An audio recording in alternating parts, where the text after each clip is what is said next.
부자와 예수님의 대화는 마가복음에 나타난 이 대화는 마태복음과 누가복음에서도 동일하게 기록되어져 있습니다.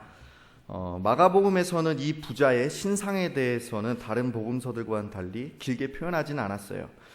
먼저 부자 청년에 대해서 마가복음은 그냥 한 사람이라고 표현하고 그 다음에 재물이 많은 거로 봐서 이 사람이 부자구나 라고 알 수 있고요.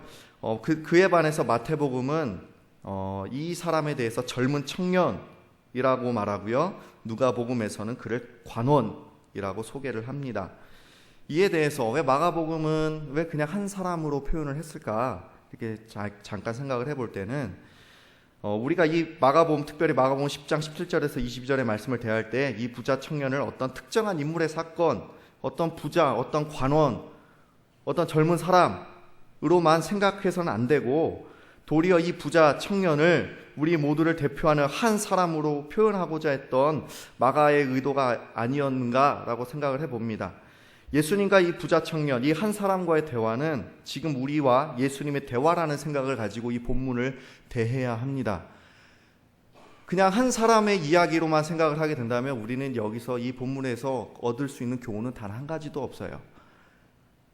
이 사람은 지금 예수님과 대화를 하고 있는데 그냥 이 사람과 대화를 하신 것이 아니라 지금 나와 예수님은 대화를 하고 있다라고 생각을 하고 마가복음 10장 17절에서 22절의 말씀을 나누어야 되겠습니다.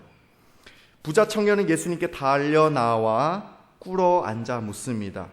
본문에서처럼 어떤 사람을 선한 선생님이라고 부른 사례는 이 당시에 굉장히 드문 사례라고 이야기합니다.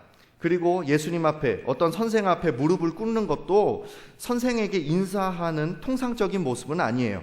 따라서 예수님께 나온 이 사람은, 이 부자 청년은 예수님께 대해서 이례적인 극도의 존경심을 나타내 보이고 있어요.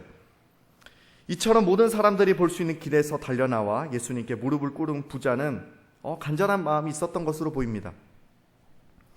특별히 또 부자는 예수님에게 선한 선생님이라는 호칭을 붙이면서 자신의 궁금증을 해소받기 원했어요. 그는 긍정적인 면에서 보자면 영생을 목표로 삼고 그것을 얻기 위해서 예리하고도 열정적인 관심을 가진 사람이었고 예수님을 선한 선생님으로까지 볼 정도였어요. 그만큼 이 사람은 이 예수님, 선생님이 영생의 길을 가르치실 정도로 권위가 있는 것으로 보았던 거예요. 또 부자는 어려서부터 율법을 지킨 선한 사람이라는 자부심을 가지고 또 다른 선한 사람인 예수님에게서 영생을 얻기 위해서 인간이 쌓을 수 있는 구원의 방식이 무엇인가를 질문하기 시작했습니다. 그는 부를 했듯이 영생도 자기 자신의 노력으로서 소유할 수 있다는 전제에 빠지고 그렇게 질문을 하게 된 것이죠. 하나님의 나라는 인간의 어떤 업적으로 얻어지는 것이 아니라 어린아이와 같은 자들에게 무조건적으로 주어지는 하나님의 은혜라는 사실을 알지 못하고 그저 선해 보이는 어떤 선생님에게 달려나와서 선생님, 내가 어떻게 하면 영생을 얻을 수 있을까요? 라고 그냥 물어본 정도예요.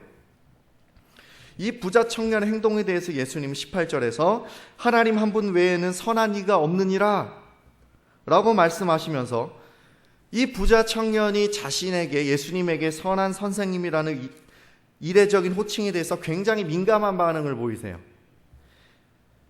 예수님의 사역 의도는 자기 자신에게 집중하도록 하시는 사역이 아니셨어요. 예수님의 사역 의도는 자기를 보내신 하나님, 즉 구원하시며 치유하시고 용서하시고 회복하시며 영생을 주시는 하나님께 집중시키는 것이기 때문에 부자 청년의 말에 다소 민감하게 반응하시면서 선한 이는 하나님밖에 없다라고 그 청년의 주의를 하나님께로 돌리고 있는 거예요.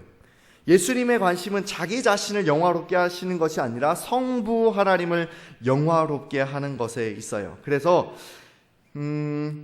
예수님의 관심은 자기 자신의 풍성에 대해 무슨 교훈을 주시려는 것이 아니라 이미 선포된 구약 성경에 선포된 하나님의 뜻이야말로 하나님을 기쁘시게 할 수 있는 유일하고도 완전한 율례를 가르쳐 주시려는 데 있었어요.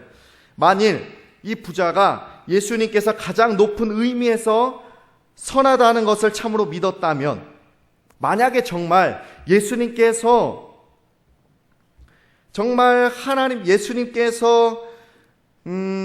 가장 높은 의미에서 선하시다는 것을 믿었다면 그는 예수님께서 말씀하신 명령에 대해서 기꺼이 순종했을 것인데, 그렇지만 우리가 알다시피 결과적으로 이 부자 청년은 예수님의 말씀에 순종하지 않았어요.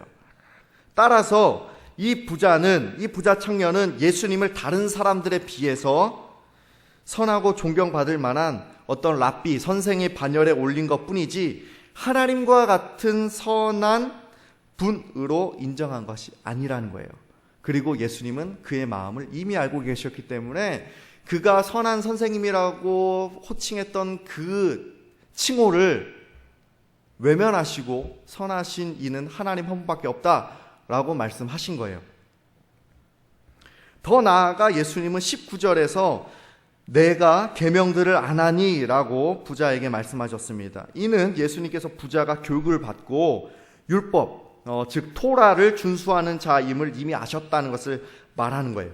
예수님은 그가 계명들을 알고 있다고 전제하고 대화의 출발점으로서 계명들을 거론하셨어요. 그리고 이러한 계명들을 문자적으로 아는 것임을 지적하기 위해서 부자에게 이 계명들을 언급하셨습니다.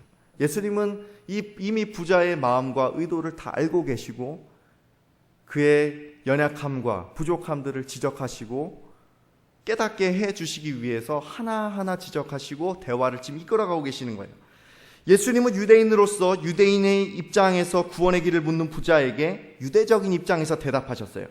10계명 중 인간들에 대한 계명을 제시하시면서 이런 것들을 지키시는지 물어보셨어요. 우리가 착각할 수는 있어요. 그럼 대인관계가 하나님과의 관계보다 더 중요해서 그냥 예수님은 그 대인관계와 관련된 10계명을 물어보셨나요? 그것은 아니에요. 대인관계가 기초되지 않는 자는 하나님과의 관계는 언급할 필요조차 없어요. 인간의 기본이 안 돼 있는 사람에 있어서 하나님과의 그 기본적인 그 문제 언급할 필요가 없었던 거예요. 그래서 예수님은 이 부자 청년의 문제들을 누구보다 잘 알고 계셨기 때문에 대인관계에 대한 계명들을 지적하시면서 언급하시면서 다음 질문을 이렇게 끌고 가세요. 부자 청년은 이렇게 19절에서 예수님이 물어봤던 그 질문에 대해서 20절에 대답을 해요. 선생님이여, 이것들은 내가 어려서부터 다 지켰습니다 라고 말합니다. 부자는 실제로 율법을 지켜왔던 사람이에요. 이 부자는 예수님이 자주 어울리고 교제했던 하층민들과는 달랐어요. 죄인들과 세리들과 그 부족했던 자들과는 달랐던 사람이에요. 그는 세심하게 율법을 지켜왔던 사람이기도 해요. 이 유대인 남자는 12살 때부터 율법의 멍에를 매게 되어 있었으므로 이 사람은 12살 때부터 이 계명들을 지켰다는 말이 돼요. 그것은 자기의 의가 되었고요. 그렇기 때문에 자기 자신은, 이 부자는 외적인 행동에 대해서는 깨끗했다. 나는 이 율법에 대해서, 10계명에 대해서 나는 깨끗했다라고 생각을 하면서 주님 앞에 자신 있게 나는 어려서부터 이것을 지켰습니다 라고 말을 하고 있어요.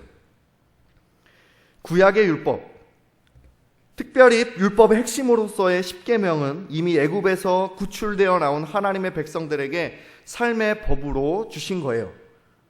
가정적으로 말해서 인간이 하나님의 법을 모두 다 100% 완벽하게 지킬 수만 있다면 구원을 얻을 수 있어요. 왜? 죄가 없으니까. 그런데 문제는 어떤 인간도 하나님의 법을 완벽하게 지킬 수 없다는 데 있어요. 인류의 조상 아담이 범죄한 이후 이미 인간들은 출발선에서부터 하나님의 법을 어긴 죄인으로 출발했어요. 그래서 인간이 아무리 율법을 준수하고 선행을 베푼다 할지라도 하나님의 법을 완벽하게 이룰 수 있는 사람도 없고요. 따라서 율법을 준수한다 할지라도 영생을 얻을 수 없어요. 그런데 사람은 율법을 다 지켜서 또한 행할 수도 없어요. 그러니까 율법 준수에 의해서 나는 어려서부터 이것을 다 지켜 행했습니다 라고 말했던 이 부자 청년의 말은 틀렸어요. 따라서 아담 안에서 모든 사람들이 다 죄와 사망 안에서 다 이미 갇혀서 그 안에서 행동하고 있었던 것 뿐이에요. 그 안에서 자기가 율법을 지켜 행한들, 인간의 본성상 남아있는 그 연약함들, 그리고 하나님 앞에 여전히 부족하다고 느끼는 그 영혼의 본성을 부자 또한 느끼고 있었을 것이라 생각이 됩니다. 그렇기 때문에 이 부자는 자기가 율법에 대해서 어려서부터 잘 지켜 행했지만 부족함을 가지고 어떻게 내가 그러면 해야 영생을 얻을 수 있겠습니까? 라면서 예수님께 나왔던 거예요. 이 부자 청년을 향한 예수님의 마음은 21절에서 그를 사랑하셨다라는 말로 잘 설명이 되고 있어요. 사랑하셨다라고 이렇게 표현이 되어졌는데 단순한 내적 감정이 아니라 정말 외적으로 예수님은 이를 사랑하셨다라는 표현이에요. 실제로 부자 청년을 정말 사랑하셨다는 거예요. 그렇지만 예수님이 그를 도울 마음이 있으셔서 그런 것인지, 그를 택하셨기 때문에 사랑하셨는지에 대해서는 이 본문을 통해서는 사실 정확하게 알 수는 없어요. 이 부자가 회개하고 돌아왔는지는 알 수 없기 때문에 그래요. 그렇기 때문에 부자가 예수님이 사랑했으니까 구원받고 회개하고 돌아와서 구원받았겠구나 라고 섣불리 생각하는 건 약간 오해예요. 그렇게 생각할 수는 없어요. 이 본문만을 가지고. 그러나 실제로 모든 사람을 사랑하시고 한 사람 한 사람 사랑하셨던 예수님은 이 부자 청년 또한 사랑하시고 말씀하셨던 거예요. 그리고 예수님은 말씀하시죠. 가서 내게 있는 것을 다 팔아 가난한 자들에게 주라. 자기 재산을 처분하고 공동체에 들어오라는 사상은 그때 당시 유대적인 사고방식, 그때 시대적인 사고방식에서는 통용되어졌던 거예요. 그런데 재산을 팔아서 특정한 공동체나 기관에, 자기에 속한 기관에 헌납하라는 게 아니라 가난한 자들에게 나눠주고 예수님의 공동체에 들어오라는 그 예수님의 요구는 약간 시대 상황과는 맞지 않았어요. 사람들이 생각할 수 없었던 거예요. 어떻게 가난한 자들에게 다 나눠주고 그 가난한 자들과 상관없는 우리의 공동체에 들어와서 예수님의 뒤를 따라가라 라는 이 예수님의 요구는 이 부자 청년이 생각했을 때는 약간 이상한 요구였어요. 그러면서 예수님은 부자에게 한 가지 부족한 것이 있다고 말씀하셨어요. 이는 앞 계명들에 첨가해 주신 하나의 요구가 아니에요. 그것은 그에 대한 결정적 요구였고 모든 것을 포괄한 요구였어요. 바로 예수님의 제자가 되는 데 있어서 본질적인 요구였다는 거죠. 또한 실상은 부자가 자신의 계명을 지키며 살았다고 했지만 그는 오직 외적인 행위에 대해서만 지키려 한 것뿐인지 내적인 마음, 그 마음의 중심으로부터는 계명을 지켰는지 여부에 대해서는 알 수가 없어요. 사실 우리 모습만 봐서 알 수 있잖아요. 마음으로 절대로 율법을 지키며 살아갈 수 있는 사람은 없어요. 예수님은 사람의 마음을 꿰뚫어 보고 계시기 때문에 부자가 실상은 계명을 지키지 않고 살아갔다는 사실을 누구보다 잘 알고 있었어요. 그럼에도 불구하고 이 부자는 나는 어려서부터 이 계명을 다 지켰습니다 라고 나왔을 때 얼마나 예수님 봤을 때 웃겨요. 말이 안 되거든요. 예수님의 이 부자 청년에게 요구했던 본질적인 요구는 바로 예수님을 따르라는 것이었어요. 이 부자는 예수님을 따르지 않고 있었어요. 예수님께서 사람이 하나님의 계명을 지켜서 구원을 얻을 수 있었다면, 만약에 사람이 하나님의 계명을 지켜서 구원을 얻을 수 있었다면 예수님은 부자에게 나를 따르라라고 말하지 않고 너 더 열심히 계명을 지켜서 행하렴 이라고 말씀하셨을 텐데, 예수님은 영생을 얻기 위해서 율법 준수에 대해서 단 한마디도 말씀하지 않으셨어요. 오직 이 재물을 가난한 자들에게 나눠주고 나를 따라오렴 이라고 말씀하셨다는 거예요. 나를 따르라 라고 하신 것은, 예수님을 따르라 하신 것은 이 율법을 지킬 때에 그 율법들이 핵심적으로 지향하는 메시아를 따르라는 사실이에요. 이 예수님을 따르지 않고서는 율법의 모든 요구를 이룰 수 없다는 사실이에요. 예수님은 율법의 완성자예요. 유대인들이 지향했던 율법이 가리키는 곳은 바로 율법의 완성자이신 예수 그리스도라는 거예요. 율법 준수에 만족하지 말고 율법이 진정으로 가리키고 있는 살아계신 하나님의 아들, 율법의 완성자, 두 번째 아담으로 오신 예수 그리스도를 바라보고 그분을 따라오라. 그러야 할 때 영생이 주어진다라는 사실입니다. 율법의 정신은 그리스도를 바라보게 하는 것이에요. 율법의 정신은 오실 메시아를 바라보게 하는 것이에요. 결론적으로 예수님을 따르지 않고서는 이 율법을 만족시킬 수 없기 때문에 구원을 얻을 수 있는 길이 없다는 거예요. 오직 예수 그리스도를 따라갈 때 영생이 주어진다는 사실입니다. 예수님을 따르는 것, 예수님을 구원자로 믿고 그분을 삶의 주인으로 모시는 것입니다. 따라서 17절에서 부자가 영생에 대해서 예수님께 질문했을 때 애당초 그 질문 처음부터 잘못되어졌어요. 내가 어떻게 하여야 영생을 얻을 수 있겠습니까? 내가 어떻게 율법 준수를 해야, 내가 어떤 율법을 지켜야 영생을 얻을 수 있겠습니까? 라고 말했던 이 부자 청년의 질문은 아예 질문 자체가 처음부터 틀렸어요. 그래서 예수님은 그 질문 자체가 틀렸다는 걸 지적하고 교정하고 계셨다는 거예요. 그런데 부자에게 결정적으로 주어졌던 문제는 무엇보다도 귀한 영생을 얻기 위해 모든 것을 포기해야 됐어요. 여호수아 7장에 등장하는 물질의 눈이 먼 아간과 사도행전 5장에 나타난 아나니아와 삽비라처럼 두 마음을 품은 자와 동일한 인물이 되면 결코 영생을 얻을 수가 없다는 사실입니다. 이처럼 두 마음을 품고서는 예수님을 주인으로 섬길 수가 없습니다. 그렇기 때문에 예수님은 이 부자 청년, 이 부자의 마음을 아시고 재물을 팔아 가난한 자들에게 주고 나를 따르라 라고 부자에게 말씀하셨던 거예요.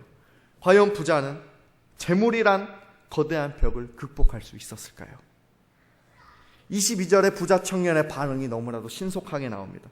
근심하며 가니라, 근심하며 떠나니라, 근심하며 예수 그리스도를 떠나니라. 본문은 부자가 예수님의 요구에 대해서 그토록 신속하고 부정적으로 응답한 이유를 설명해 줍니다. 그 이유는 이 사람이 재물이 많았어요. 이 말의 의미는 분명합니다. 모든 소유를 다 팔아서 가난한 자들에게 주라는 요구는 이 부자를 당황스럽게 만들었어요.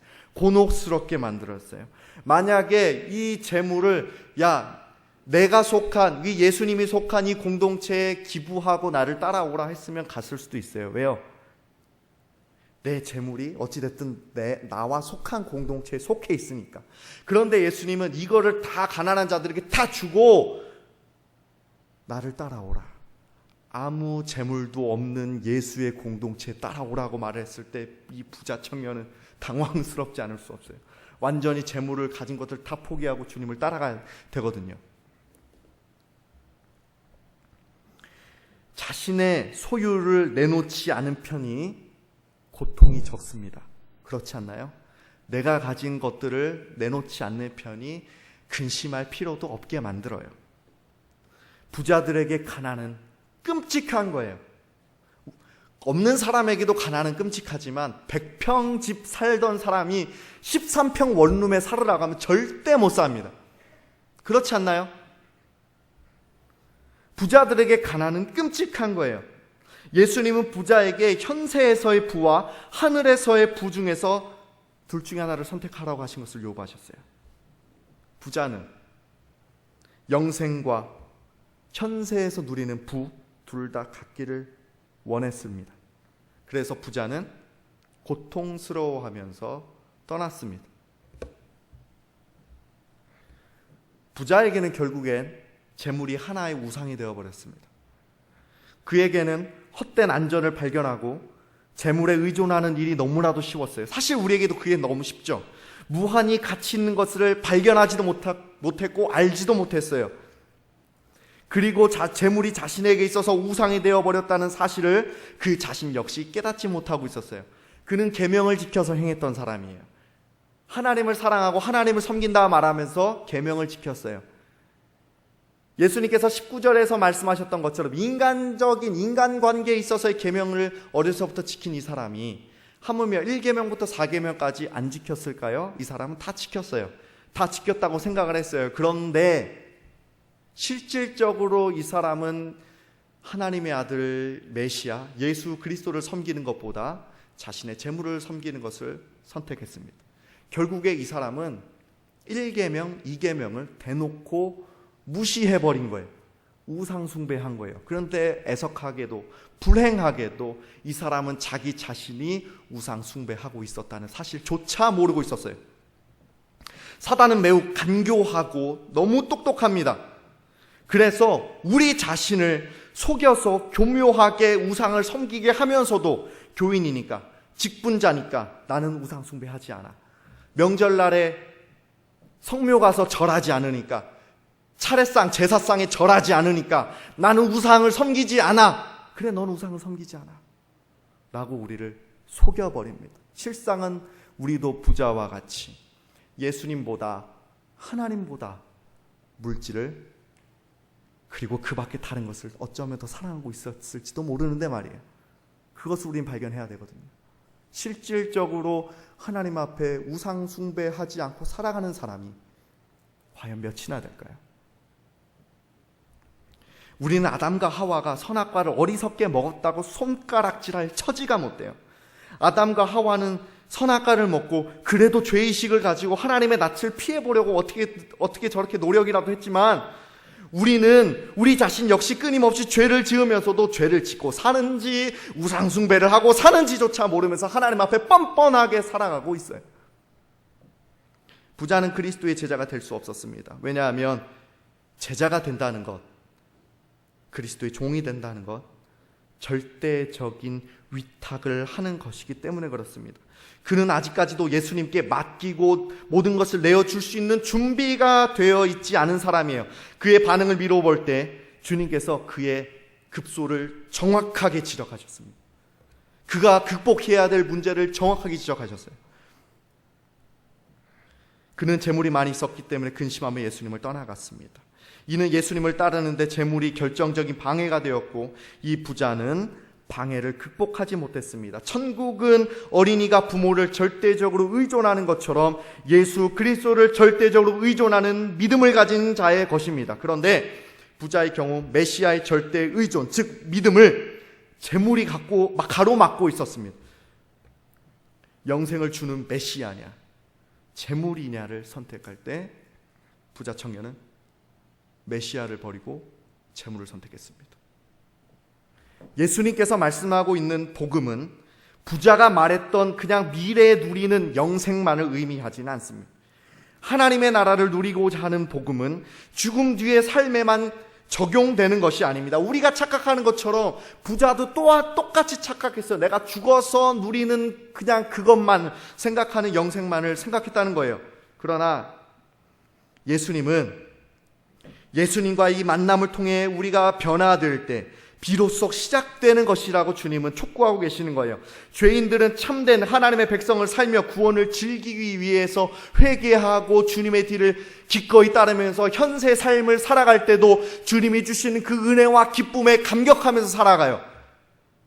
부와 명예와 건강과 자식들이 잘 되는 것에 의해서 내가 기뻐하고 즐거워하며 만족하며 살아가는 것이 아니라, 때로는 그것이 우리에게 작은 기쁨이 줄지는 모르겠지만 구원받은 자는 그것을 인해서 우리의 영혼의 만족을 누리는 것이 아니라 주님이 내게 주시는 그 기쁨과 평안, 그 만족, 즐거움에 의해서 이 땅을 살아갈 때도 천국 백성으로 살아가는 거예요.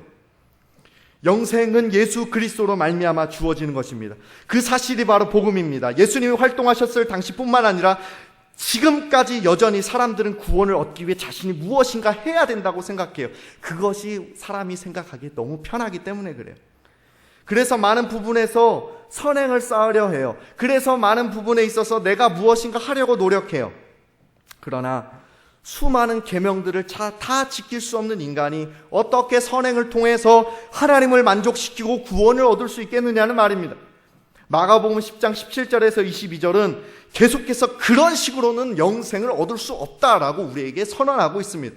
마가복음 10장 전체를 보면 여인들을 천시하는 이야기가 나와, 여인들을 천시하는 통념에 대해서, 어린이를 무시하는 통념에 대해서, 구원에서도 부자를 중시하는 통념에 대해서, 높은 지위를 탐하는 통념에 대해서, 시각장애인과 거지를 홀대하는 통념에 대해서, 이런 사람들의 통념을 예수님께서 다 부셔버리는 거예요.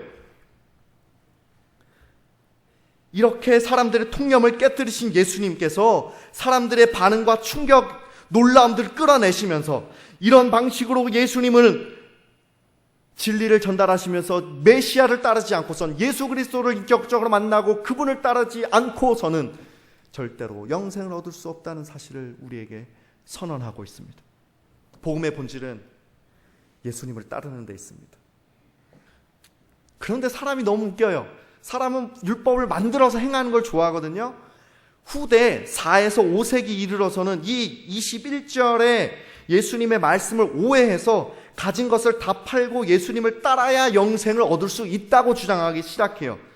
이 말이 무엇이냐면, 네가 구원을 얻으려면 너는 다 가진 걸 다 팔고 가난하게 수도원에 들어가서 영생을 추구해야 너는 구원 얻을 수 있다면서 또 한 번의 율법을 만들기 시작해요. 사람은 그렇게 율법을 만들어서 그 율법을 지켜서 만족시켰을 때를 좋아해요. 그렇게 해서 구원이 주어진다라고 자꾸 착각해요. 예수님의 말씀은 그게 아닌데, 사람이 이렇게 어리석어요. 율법을 만들기를 엄청나게 좋아해요.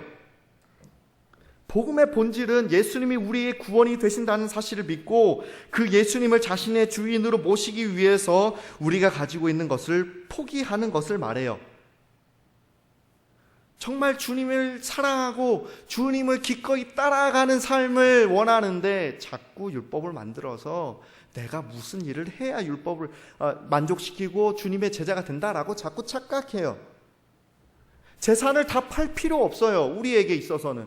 다만 우리가 가지고 있는 재물보다도 예수님을 기꺼이 더 사랑하고 정말 예수님의 마음이 내 재물까지 원하셨을 때 기꺼이 드리는 그런 것들이 중요하지, 지금 당장 내가 주님의 제자가 되기 위해서 내 마음에 아무런 감동이 없는데 그냥 다 팔고 주님의 뒤를 따라가야지, 아니에요. 재물을 가지고 있어도 가지고 있지 않아도 예수님을 내 삶의 주인으로 모시고 그 주님을 사랑하는 마음으로 성실하게 살아갈 때, 하나님 한 분만을 바라보며 살아갈 때 이미 그 안에 그 마음 가운데 이미 영생이 주어졌습니다. 왜요? 예수 그리스도를 믿고 있기 때문에 그렇습니다.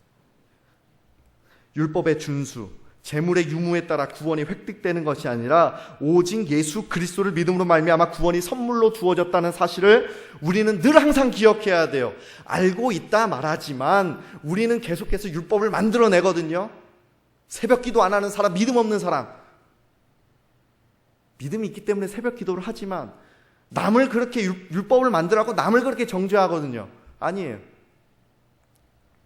참 신앙을 가졌다는 것은 자신이 가지고 있는 모든 것보다 예수 그리스도를 더욱 사랑할 때 비로소 증명이 돼요.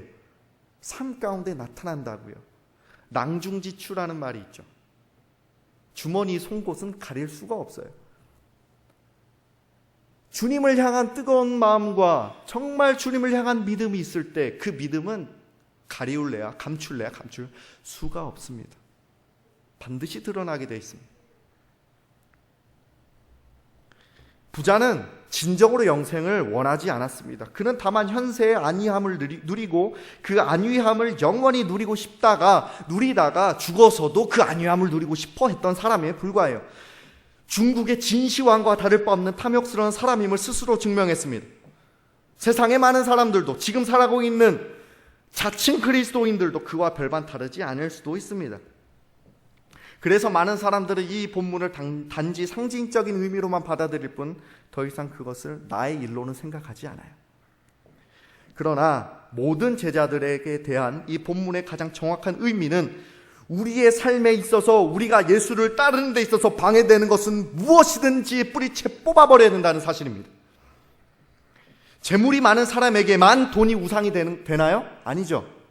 재물이 없는 자도 많은 재물이 내게 주어지기를 바라면서 그 재물을 추구하면서 살아가죠. 그 역시 돈을 우상으로 섬기는 사람입니다. 그리스도인에게 돈과 명예와 건강에 얽매여 살아가서는 안 됩니다.